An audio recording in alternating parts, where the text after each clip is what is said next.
Nah, jadi salah satu tujuan adanya diskusi ini yang saya baca dari Tor itu ya, terkait dengan pola advokasi citizen lawsuit, begitu ya moderator. Nah, jadi harus diperhatikan dulu itu apa maksud dari advokasi itu. Itu advokasi itu merupakan suatu usaha sistematik dan terorganisir untuk mempengaruhi dan mendesak terjadinya perubahan dalam kebijakan publik secara bertahap, maju atau inkremental. Jadi suatu proses bagaimana kita bisa merubah suatu kebijakan, bahkan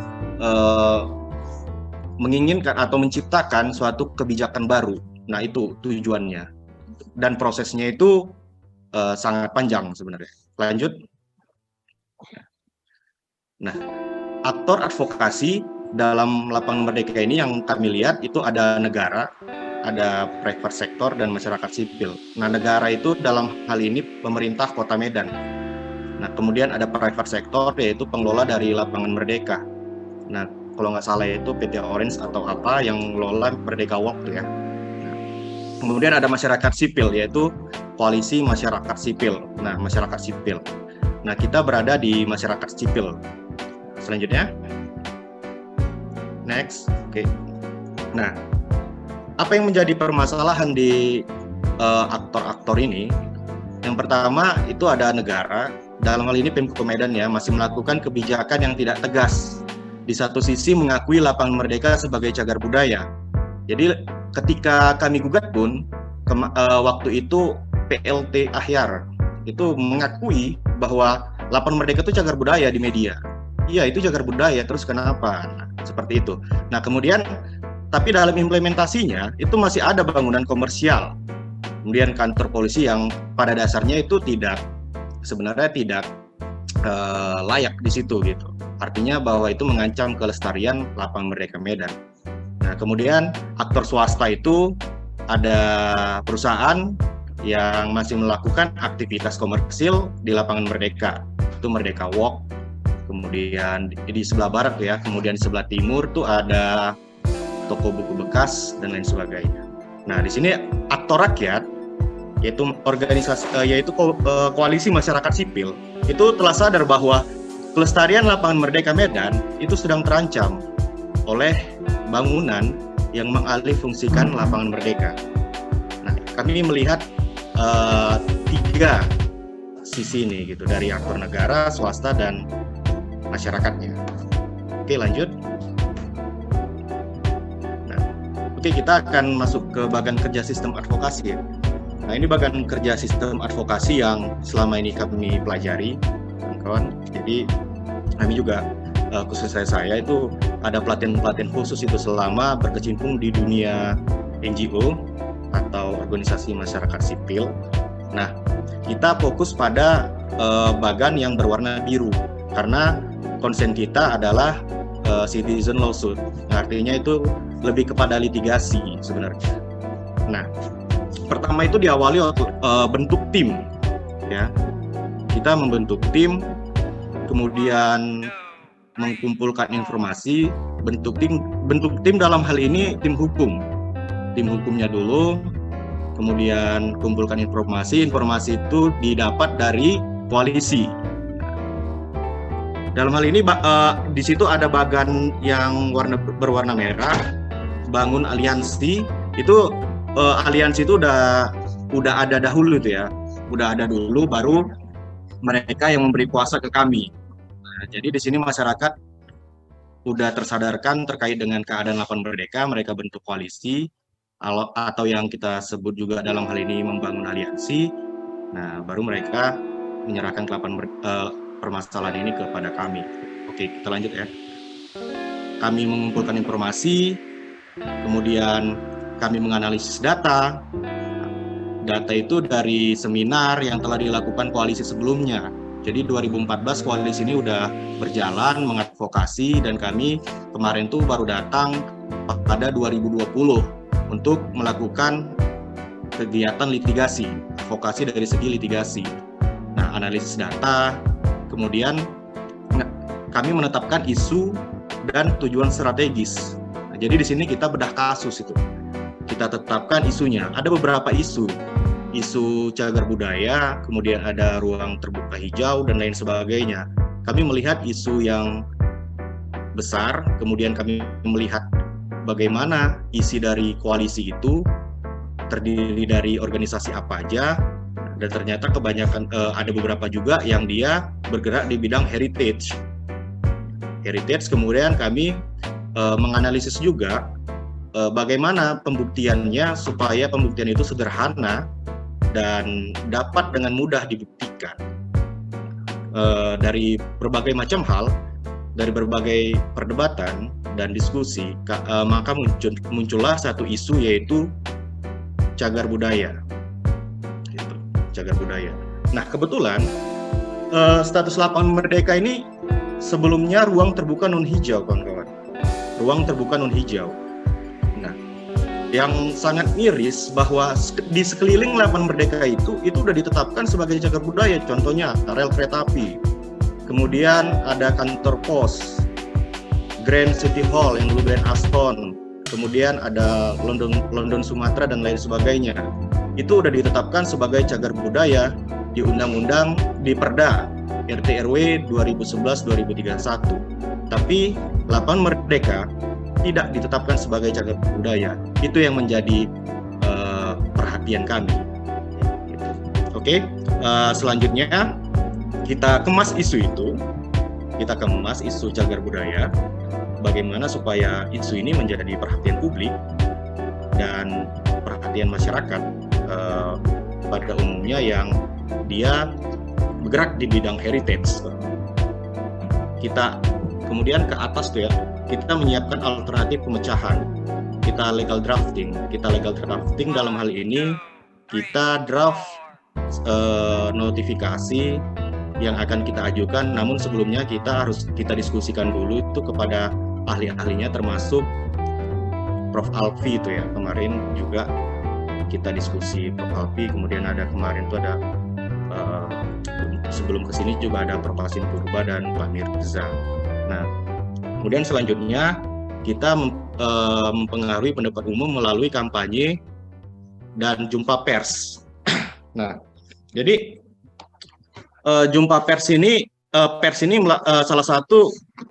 salah satu organ gitu, atau lembaga yang sangat penting dalam gugatan citizen lawsuit, karena dia sifatnya kan publik, dia nggak perorangan gitu. Jadi itu sangat penting untuk sama-sama bekerja sama. Nah, kemudian kita adakan pembelaan atau penuntutan. Jadi berbagai macam hal sudah kita lakukan, khususnya notifikasi, kemudian kita lakukan penuntutan karena notifikasi itu juga tidak direspon ternyata sama pemerintah Kota Medan. Nanti terkait dengan notifikasi atau apa kita bicara di bawahnya. Nah, kemudian ada lancaran tekanan itu, yaitu aksi massa. Cuma aksi massa kami itu unik, kami mengirimkan papan bunga ya, papan bunga di sekeliling Pengadilan Negeri Medan, gitu, sehingga menjadi perhatian pada saat itu. Itu menjelang putusan. Dan pada akhirnya putusan ini mampu merubah kebijakan, mempengaruhi kebijakan, artinya bahwa pemerintah Kota Medan menetapkan cagar budaya pada 28 Oktober. Walaupun putusnya pada 14 Juli 2021, namun tidak seketika pemerintah Kota Medan menaati peraturan itu. Maksudnya mengeksekusi, bisa dibilang ya, karena dia mengajukan banding. Tapi sebelum putusan banding sebelum adanya putusan banding, pemerintah Kota Medan telah melakukan atau menetapkan lapangan merdeka sebagai cagar budaya. Baru setelah itu muncullah putusan Pengadilan Tinggi. Oke, selanjutnya.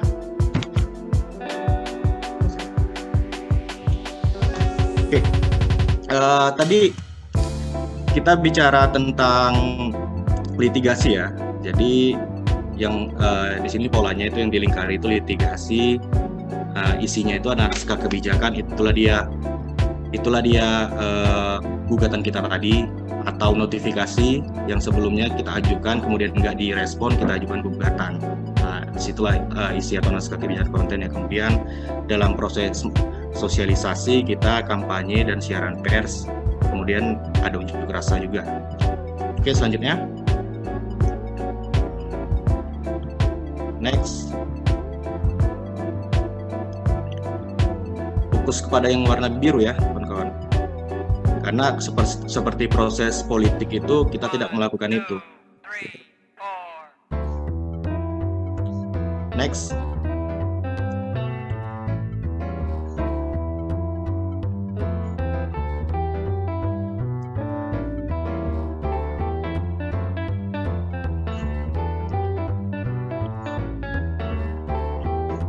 Oke, target capaian kita kemarin kita menentukan, tim hukum ya, menentukan bahwa adanya aturan yang menetapkan secara tegas Lapangan Merdeka Medan sebagai cagar budaya yang pertama. Kemudian Pemko Medan tidak memperpanjang perjanjian Bulk Operate Transfer atau BOT yang dengan pihak swasta atau pengelola bangunan komersial yang ada di Lapangan Merdeka, khususnya Merdeka Walk. Kemudian membebaskan Lapangan Merdeka dari bangunan komersial. Jadi walaupun kemarin misalnya putusan itu tidak dikabulkan, tapi itu menjadi peringatan bagi Pemko bahwa jangan sampai memperpanjang perjanjian dengan pihak swasta itu.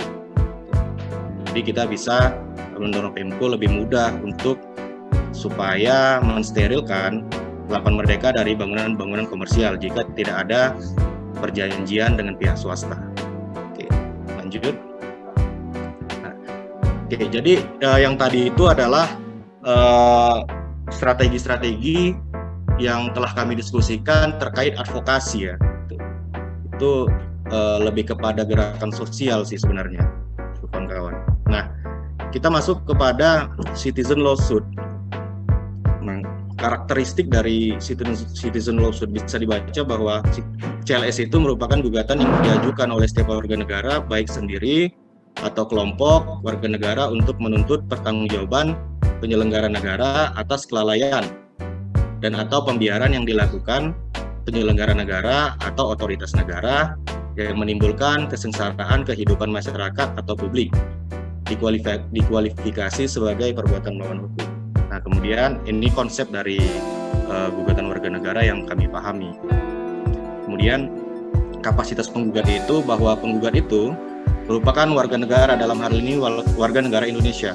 Jadi kayak Dion tadi, walaupun dia bukan penduduk Kota Medan, tapi melihat ada sesuatu yang perlu diadvokasi atau ada kebijakan dari pemerintah Kota Medan yang membiarkan atau lalai sehingga mensengsarakan atau merugikan masyarakat secara umum, itu bisa jadi dia ikut dalam berpartisipasi dalam menggugat citizen lawsuit sebagai penggugat. Itu tidak jadi masalah karena salah satu syarat penggugat itu adalah warga negara Indonesia. Dia tidak secara spesifik harus warga negara Indonesia yang tinggal di kota tertentu, tempat si tergugat, enggak seperti itu. Warga negara Indonesia cukup. Nah, kemudian penggugat tidak harus dan tidak perlu membuktikan bahwa penggugat mengalami kerugian nyata dan objektif. Jadi di sini terkadang ada yang berpikir kenapa Lapangan Merdeka itu digugat oleh mereka-mereka. Apakah apa yang dirugikan jika Lapangan Merdeka itu dikelola sama Merdeka Walk gitu. Mereka kan tidak dirugikan. Banyak pertanyaan seperti itu. Secara langsung mereka tidak dirugikan gitu. Uang mereka tidak ada dirugikan, kesehatan mereka tidak ada dirugikan. Tapi kenapa mereka menggugat? Bagaimana hubungan hukumnya rupanya? Kan seperti itu. Nah, banyak pertanyaan-pertanyaan seperti itu. Tapi ternyata citizen lawsuit ini sangat sederhana. Dia tidak perlu membuktikan bahwa penggugat itu mengalami kerugian nyata. Tidak. Gitu. Jika dia melihat ketika dia melihat kebijakan dari pemerintah itu merugikan masyarakat secara umum, atau pembiaran dari pemerintah itu merugikan masyarakat, maka dia bisa turut serta sebagai penggugat. Cukup sederhana sih. Kemudian Yang ketiga itu penggugat tidak memerlukan surat kuasa dari orang lain atau warga negara manapun. Jadi buat kawan-kawan khususnya mahasiswa tuh, nah misalnya ada kajian kalian yang melihat bahwa ada sesuatu di kota ini, khususnya lah bilang kota ini yang perlu diperbaiki atau perlu diadakan kebijakan baru, nah kalian sudah bisa bergerak sebenarnya melalui gugatan CLS gitu, tanpa memerlukan surat kuasa dari orang lain atau dari satu kota Medan ini misalnya, nggak perlu gitu. Cukup bahkan sendiri pun bisa gitu, untuk melakukan gugatan ini gitu. Cukup sederhana dia. Nah tujuannya itu ya melindungi kepentingan warga negara atas terjadinya kerugian yang timbul tadi akibat kelalaian dan atau pembiaran yang dilakukan penyelenggara negara atau otoritas negara. Seperti itu. Jadi sifatnya publik ya kawan-kawan. Dia bukan individu, dia berbeda dengan gugatan class action. Gugatan class action itu kan biasa kerugiannya nyata gitu. Misalnya sekelompok orang dirugikan karena adanya pencemaran gitu.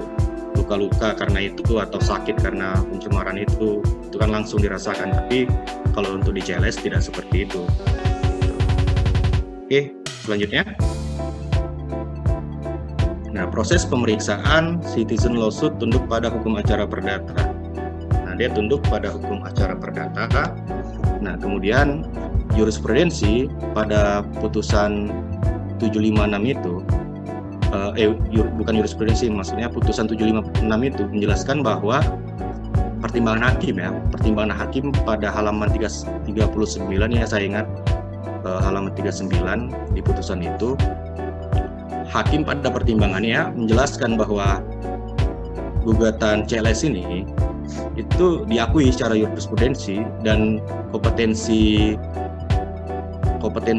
absolutnya sebagai pihak yang berwenang untuk memeriksanya itu adalah pengadilan negeri di bawah peradilan umum. Nah, seperti itu, makanya kemarin atau biasanya gugatan CLS ini di pengadilan negeri. Nah, oke. Kemudian mulai yang pertama itu menyampaikan pemberitahuan notifikasi ya. Itu sifatnya tertulis, dia nggak bisa lisan. Disampaikan ke pejabat penyelenggara yang dituju, yang mau digugat gitu. Kalau misalnya dia nggak merespon notifikasi ini ke dia, kalau kami kemarin ke Wali Kota Medan di dalam putusan 756 itu ya, hanya satu. Setelah kami diskusikan, maka yang bertanggung jawab itu kami tarik satu aja. Kemudian itu dia 60 hari. Jadi jangan sampai kurang dari 60 hari notifikasi itu sebelum gugatan PMH diajukan. Kalau misalnya masih 30 hari, jangan ngajukan gugatan PMH dulu, nanti dia bisa NO karena cacat formil ya. Kemudian dia berisi tuntutan untuk memperbaiki atau menghentikan pembiaran atau kelalaian yang menimbulkan kerugian bagi warga negara. Jadi dia ini semacam somasi sih sebenarnya. Nah, cuma dia bisa dibilang juga ringkasan dari gugatan yang kita ajukan. Ringkasan, dia lebih ringkas dia. Dibilang somasi, sebenarnya enggak juga gitu, semacam notifikasi dia. Dan hanya satu kali aja, nggak perlu dua kali. Kalau kita kan kadang somasi itu bisa 2 kali kan gitu. Nah, seperti itu.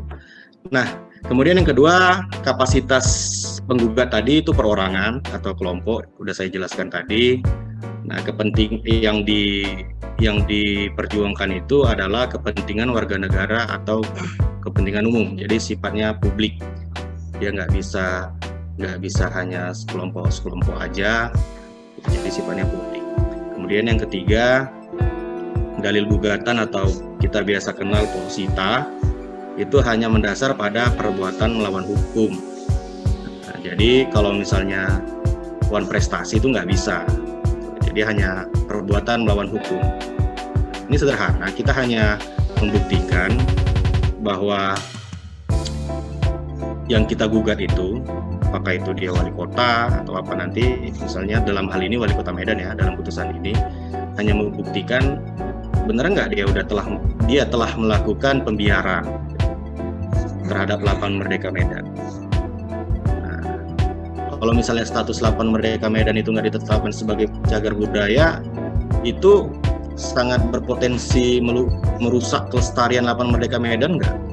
Nah, jadi sederhana yang perlu kita buktikan di pengadilan, diperkuat dengan ahli-ahli ya juga nanti yang bisa memperkuat dalil kita sehingga hakim bisa memutus dengan mengabulkan gugatan kita.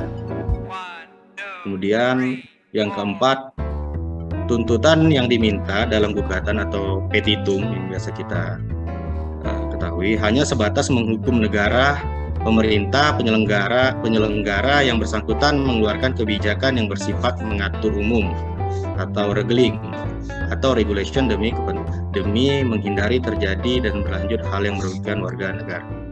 Nah gitu, jadi kita nggak bisa meminta tuntutan ganti rugi gitu. Berbeda dengan class action ya, kita nggak bisa meminta tuntutan ganti rugi dalam CLS ini. Maka kajiannya di awal itu adalah kebijakan apa yang harusnya dikeluarkan. Nah, kita bicara tentang kebijakan, mengkaji kebijakan apa yang cocok itu untuk menyelamatkan Lapangan Merdeka Medan ini, gitu. Nah, sebelumnya juga kawan-kawan tuh itu berpikir bahwa yang digugat itu adalah perusahaan, gitu.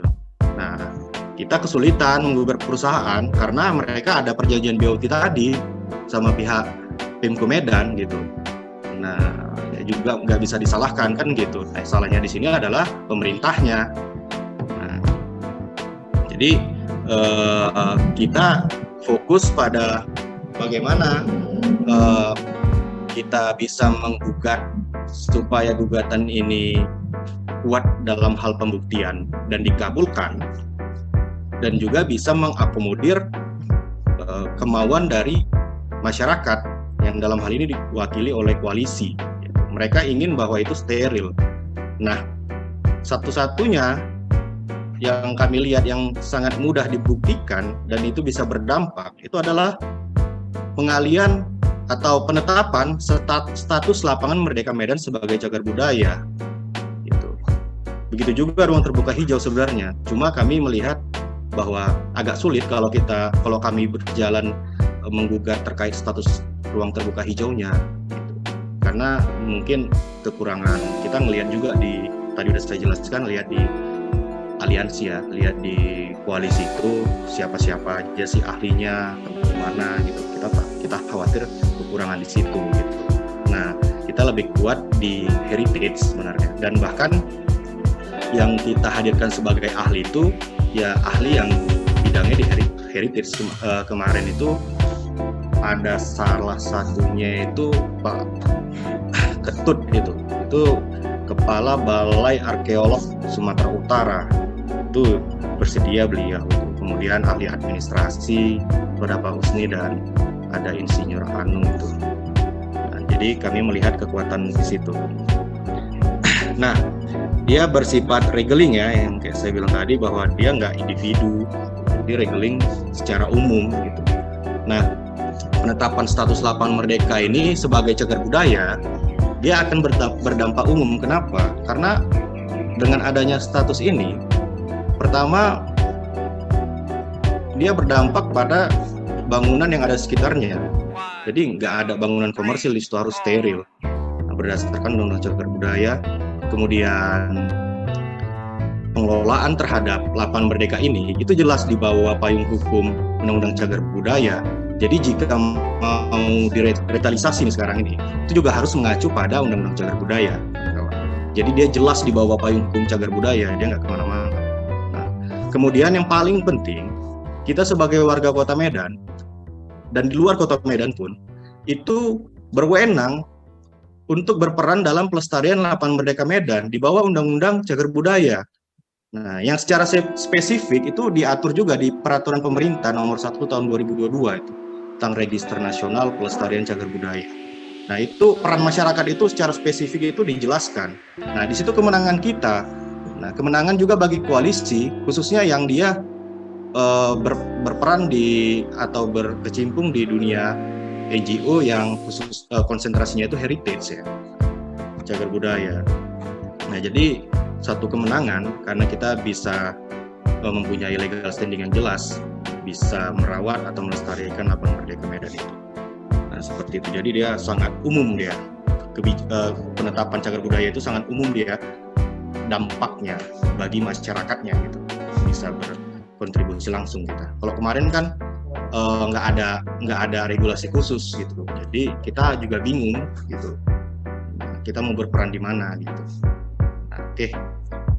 Kemudian nomor 5 itu kualifikasi tergugat hanya penyelenggara negara, mulai dari presiden dan wakil presiden, kementerian, menteri, sampai pejabat negara di bidang yang dianggap melakukan kelalaian. Kemudian ada BUMN dan BUMD. Jadi kita nggak bisa gugat itu perusahaan. Nah, di sini dia.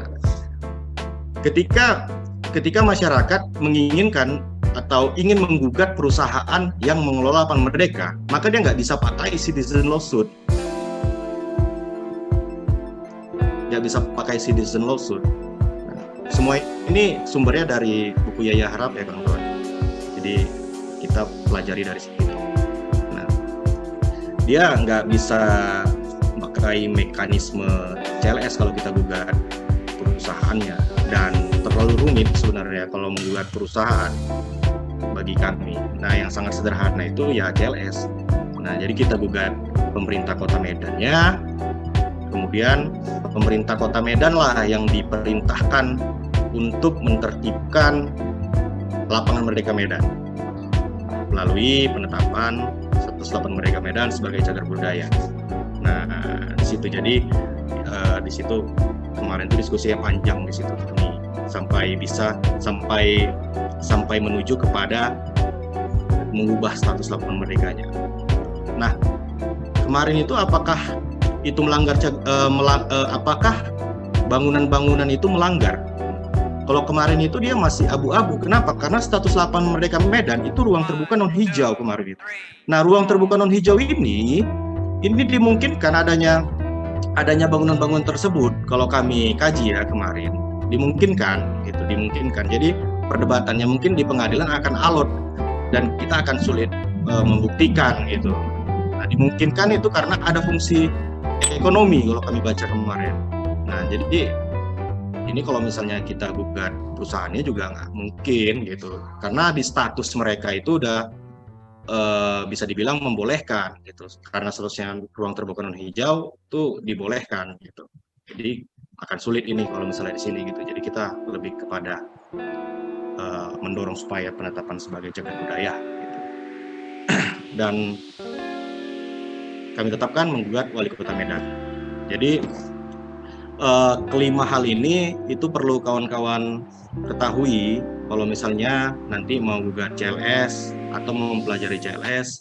Nah, kalau misalnya dia ternyata ada yang kurang, itu bisa NO nanti gugatan kita gitu. Tidak diterima, itu cacat formil bisa dibilang. Oke, sekian penjelasan dari saya. Terima kasih kepada kawan-kawan. Saya kembalikan kepada moderator.